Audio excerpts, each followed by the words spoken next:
Welcome to Rick's Corner. I have John Hart back, Mr. America, and we're going to talk about a few subjects. But I also want to remind you to go to my new website, rickdrasin.com and rickscorner.com. It's a brand new site made for me by tiptopwebsite.com. The guy's name is Dan that does it. Wonderful guy. Did a beautiful job on my website. I couldn't be more happy than what he did. It's state of the art. I mean, I can only do so much, but you put it in somebody else's hands, their creative abilities go crazy, and did a wonderful job. That's tiptopwebsite.com.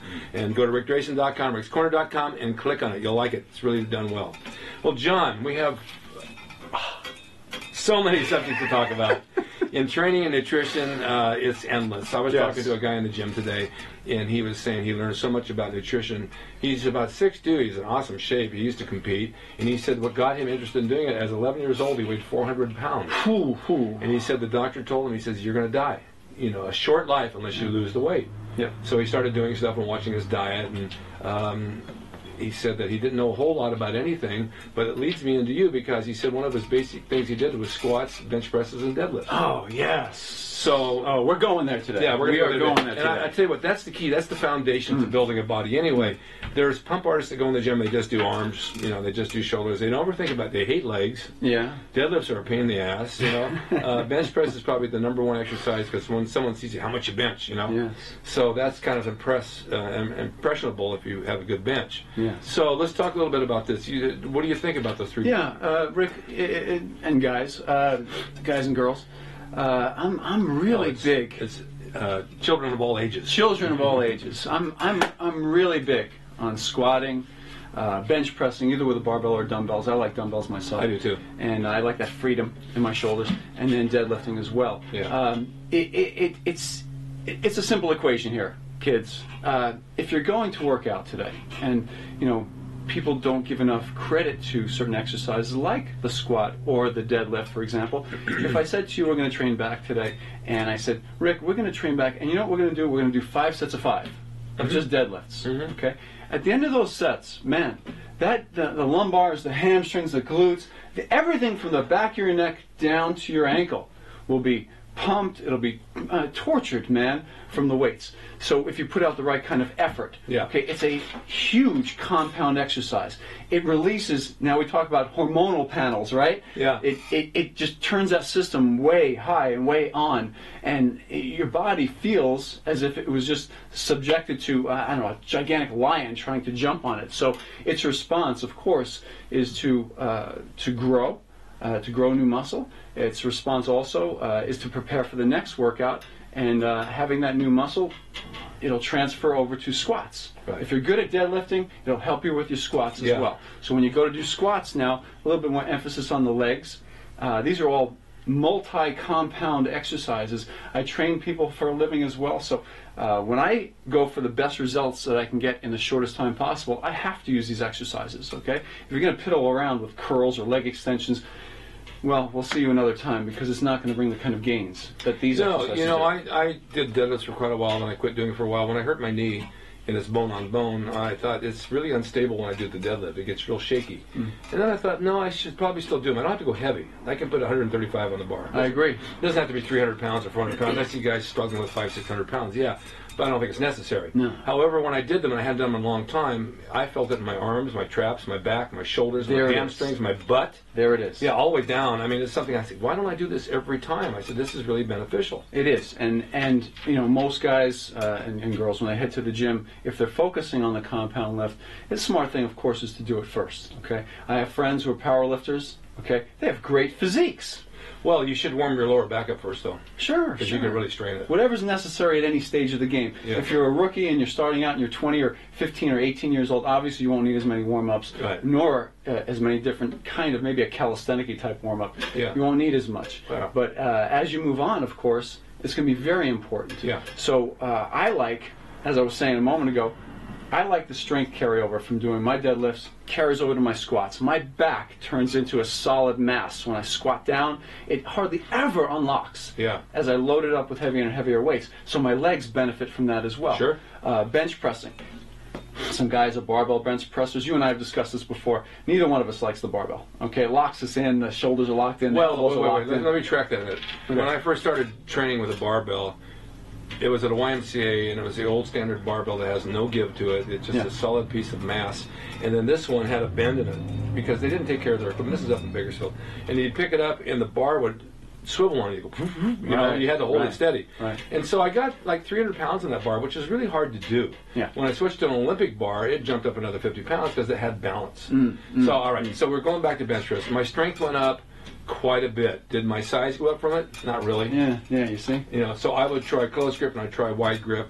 And then a friend of mine was a neighbor. He'd go in and he'd do wide grip, just 135 pounds. He had the best pecs in the world that I ever saw. But it was just from doing wide grip close to the neck. And this is an old Vince Gironda thing. Serge Nubret? Yeah, and him too. Serge Nubret. I Said saw it- him myself. It said it really worked. Well, as time moved on, I started doing other things, and down at the beach back in the days, we started doing dumbbell presses. Well, I felt like you do. Dumbbells, you can come down really low, and you can bring them together at the top, whereas a bar, you're locked here. Yes. You can't get the inner pec by not coming in. I also use on the dumbbells, when I hold them, I no longer hold them as if I was holding a bar. Mike O'Hearn does the same thing. He angles his dumbbells like this. Yeah. It eliminates the stress on the rotator cuff. Yeah. The AC joint does not get tore up. I do the same thing with seated dumbbells, presses. It's the shoulder, that's the way to angle do them it. down. You have to angle them. You have to. It's more natural. So when I do those exercises like that now, for all you high intensity guys out there, first of all, okay, when I'm talking about using compound movements like this, there is an application occasionally, like power lifters that do 5 sets of 5. I'm not saying that you can't ever do more than one set. I'm known for being the high intensity guy. I was trained by Mike Menser. But the truth, guys, is when it comes down to it, if you're going to do some squatting or benching or deadlifting, there is a period in your year you can take to do more of a power lifters type of routine. And they have some really cool routines that they do. I've learned from a couple of power lifters in my gym right now. Yeah. Marissa Inda, little short Marissa Inda, she's a third strongest girl in the world right now, natural. And she's giving me her squat routines. I mean, Well, it's fabulous. that's funny because Scott Mendelson was on here yesterday, and he's got the bench press record. He's a big man. He just lost 50 pounds. But he says, I've always been a power lifter, but he says, I also am a bodybuilder, just like us. So he says, I work around those lifts with other things that I throw in around the peripheral areas because you're going to shape muscles on top of it. So if you do the 3 lifts, that's great for foundation. It's good for your body, and everything comes together, gets strong and big. Then you shape it with flies, and then you throw some curls into something else. See, that's what happened to me back in the early '90s. Before I had met Mike Menser and been trained by him, I had run into David Shaw. He was a world-class power lifter. He had something like an 860 deadlift. I mean, it was off the charts. He's still around Venice. He judges the Venice Beach show every year, too. You'll see him down there this year. So David, I ran into him, and he was massive. I mean, he had these traps that came off his neck, shoulders, man, his lats, his legs were gigantic. And I went up to him. I didn't care. You know, I saw him right in the middle of the street in West LA. Went right up to him, and I said, "You're David Shaw?" I said, "Yeah." I started talking to him about lifting. And when he told me that he was training for world-class competitions 3 to 4 times a week, but those workouts were all centered, of course, like a powerlifter would. Okay? Squats, benches, and deadlifts. But the way he told me how to do those things and still use accessory exercises, I loved it, man. And that went back 20 years. And had a cycle, you know, it was more of a linear periodization. For all of you guys who know about powerlifting, they were more into linear periodization back then, just progressively increasing the weights. Now they have sort of undulating patterns now, which are, you know, kind of cool. Well, that's what we did. I mean, who knew any better back then? I was telling Scott I would do like a bench press 10, 8, 6, 4, 2 single. Yeah. And then come back to 8 to 10 reps to finish off, and my lifts would increase all the time. I did this probably twice a week, and then sometimes once a week, and then I'd do something else. If I did it too often, my lifts would go down because I was overtraining. Because I'm throwing all the other stuff in too. Right. So, I mean, bench press was the first thing I started with on the day. On legs, of course, squats was the first thing I started with. Then I realized that if I do extensions first, then I can squat, I'm warmed up. Right. And deadlifts always did last. I don't know why. No, I mean, you don't do them after. On my back day, I do everything. I do deadlifts last. Yeah, I do. I like that too. My back is more warmed up that way. Exactly. You know, I like it that way myself. But you know, as a natural bodybuilder and training people who are natural as well, competitors alike, it becomes even more important. Okay, that you get the big hit when you go to the gym. Okay, forgetting about rest days and all that stuff. The main thing is getting a big hit in the gym with the most efficient way possible. Okay, and not expending, you know, tons of energy on extraneous accessory exercises beyond a couple of them. So the naturals have to focus. It's smarter for them to focus on squatting, benching, deadlifting, using that totally as the core. Right. Okay, you can get away with a lot if you're not natural. I mean, as you know, I mean, there's a I've seen some guys working out with some really light weights, man, and look amazing. I've seen guys, everyday Joe come in the gym, no drugs. They pick up the weights, they do a few things here and a few things there, they over there, and they walk out of the gym, they look great. Yeah. A natural genetic thing going. Yeah. I mean, I see him doing one-legged leg extensions. I see him taking the cable like this, and his giant arms. You know, for a lot of the naturals out there. And notice how I said that. For a lot of the naturals out there, that brings up a point. Okay. I'm not speaking in absolutes. When I say I work out 2 or 3 times in a week, or 7 or 10 times in a month, whatever it is, okay? I'm not speaking in absolutes as far as a natural cannot train every single day. Right. I'm not saying that. For the most part, for most of the bell curve, other than the genetic freaks on either end, there's people out here that can't work out very often, and there's some over here who are super freaks, But for those of the rest that are not super freaks, the majority, it doesn't work as well. They need to have rest. A big hit in the gym, and then get out and rest. Do smart training. Cycle your weights throughout the year. Use a little bit of a powerlifting type of a pattern. That's why I always pick the brains of powerlifters. They're smart. Well, I know guys who got the best results, the champions, that always napped every day. Yeah, it's awesome. Always took a nap. There's a fine line how far you can go. You can do 20 minutes, 30 minutes, or an hour. 20 minutes, I'm okay. Get into a half hour, I wake up tired. Deep sleep, man. Yeah. Makes you groggy. Makes you groggy the rest of the day. Right? It's even like on a Sunday, I don't know if you guys notice this, but you take a day off from the gym. You're used to going every day, and you sleep in an extra hour. It throws your whole thing off. You can't go to the bathroom like you normally did. Your whole day, you're tired. You're laying around. Whoa, we're getting kind of personal now, Rick. No, it just throws everything off. Your body's a clock. It functions every day at the same time. I know I'm going to eat. I know I'm going to the bathroom. I know I'm going to the gym. Yeah. And that body's ready to go and work. Yeah. And if you don't put it to work that day, it doesn't know what to do, and it's like taking it. I just had one of the powerlifter girls that I know. She just asked me, "How do I squat first thing in the morning?" It's something I'm used to. Of course. I train before the sun comes up, before my clients. Again, like Mike O'Hearn, he's at Gold's Gym at 4:30 in the morning. And Bill Pearl. Bill Pearl is a 3:30 a.m. guy. Yeah. Right. He got his best workouts. So man, for me too, I'm 5 a.m. at the latest. It's funny you said that because my girlfriend goes in her office around 3:30, 4 o'clock, and I'll wake her up, and I'm wide awake, and then I go back to sleep till 7. And then I'm more tired. Yes. If I was to get up at 3:30 and go work out, I'd probably be fine. Then come back and take a nap. So your body's weird. It just responds different ways. But I do think that the 3 lifts, the power lifts, for anybody who's starting out, is the real good foundation of your body that makes it really grow. Oh, absolutely. If you did nothing but those, even people like Boyer Coach said, if you did nothing but squat, nothing but deadlift, nothing but bench, but put out the right kind of effort, you'd still have a great physique. Now, I'm not talking about doing sets of 1. I'm talking about moving the weights up a little bit. I mean, the repetitions up a little bit to where... I've seen guys that just do that and have great bodies. Their arms and everything grow. The bell curve, they're out here, man. They're out here. Yeah. Even back when I was a kid, I was just started training. I'd come down to Muscle Beach and look around. I'd take the day, and I was showing my girlfriend just on Valentine's Day down there. They have chinning bars and dipping bars. They've been there since 1940. And I'd go down in high school and I'd do like 5 sets or 6 sets of chins and 5 sets, 6 sets of dips. My upper body was so pumped I couldn't move. Right. And then you have gymnasts that are working on them. These guys all had great bodies. That's the first time I ever saw Larry Scott actually was down there. Really? Very inspiring. But I also want to remind you guys, there's a website called wellnessfitnessnutrition.com.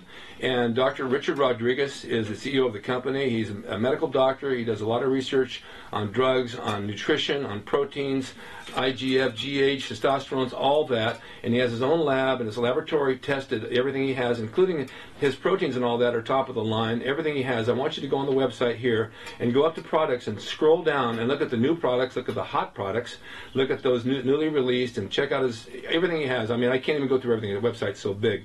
But if you go on there and look at it, I guarantee this is probably the best I've ever found, and I endorse them because they have good products and I get their stuff, and I've had the best results and the best gains at wellnessfitnessnutrition.com. Dr. Richard Rodriguez, he's a smart man. We've had a lot of talks about the body and what makes it work, and I urge you, just go on the site and look around. I'm not telling you to go crazy.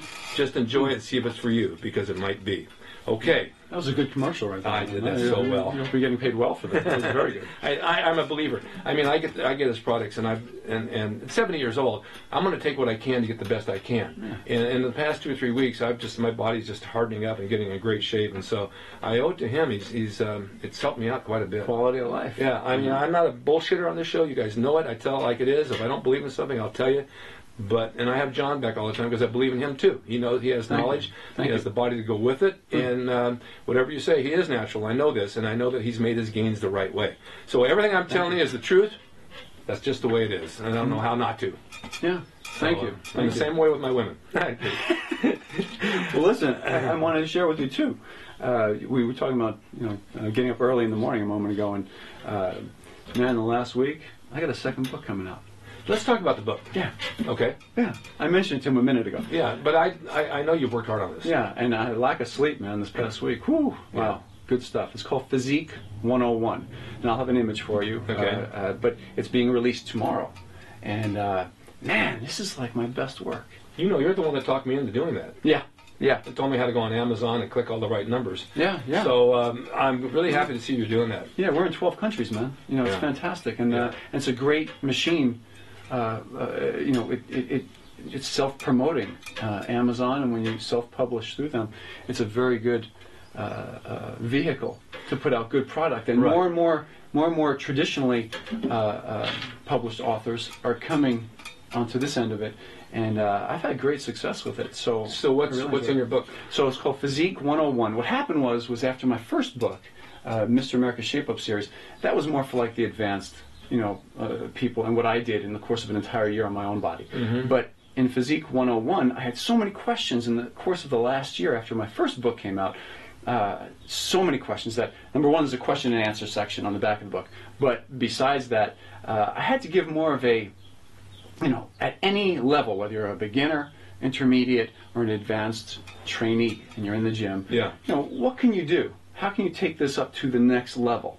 And so I kept that thinking as I wrote this, and I wrote it over the course of the last 6 or 8 months, and it was very, it was very cool because the information given, it's a lot of it's basic, but a lot of it takes you from beginner level all the way through. It's for anybody. Anybody can pick it up and start at any point in time in there and get a few nuggets out of it. So I was inspired after that first book. I didn't know I was going to do another one, but I got the emails, and it was cool. No, you get on a roll and your mind starts working. I know. My mind goes off at 3 o'clock in the morning, and I go make notes because there's something I want to accomplish that day. And you're the same way. I mean, one book, you might as well have a whole series of books. There's no reason not to. As long as it's in here and in here, you know, and God keeps giving it to me, I'm going to go ahead and put it out there. Share it. That's the way I'm looking at it. And it's going to be available when? Tomorrow. It should be up tomorrow afternoon. Okay. It's available in paperback as well as download, and it's on Amazon.com. Tomorrow meaning February 20th. 20th, yeah. Yes. Okay, because should be today's up 19th. February 20th. Okay, that's in case you guys wonder, because Yes. we shoot these shows a little bit early. And where can we find you on what websites and Facebook? Of course, I'm all over. I'm on Facebook, I'm on Instagram, I'm on Twitter.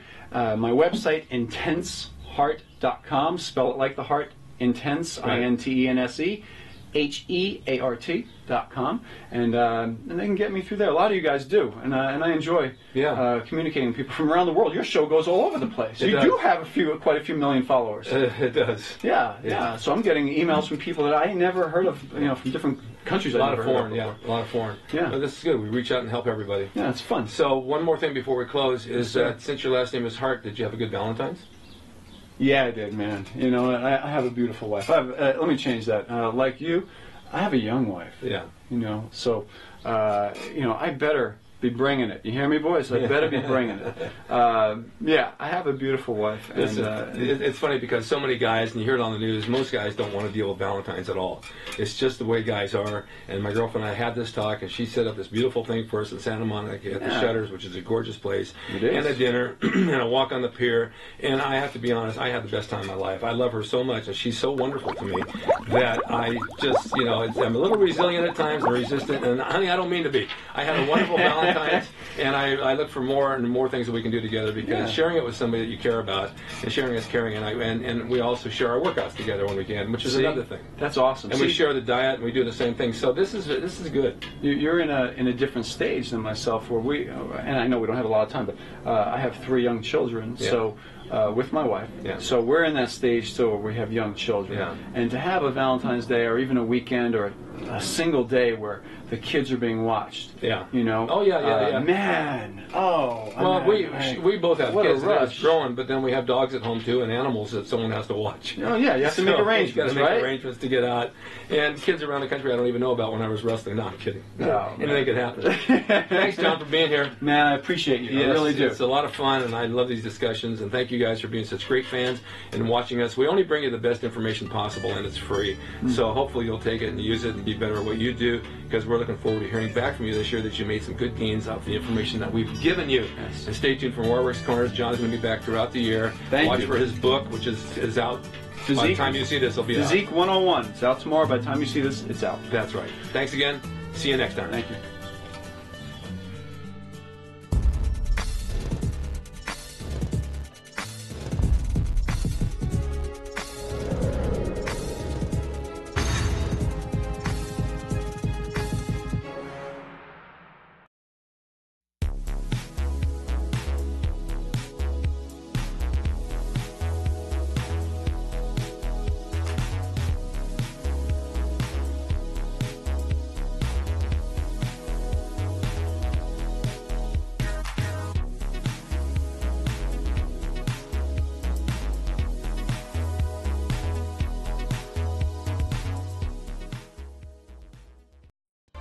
It's RickDrasin.com. He is the equalizer, baby. See you next time.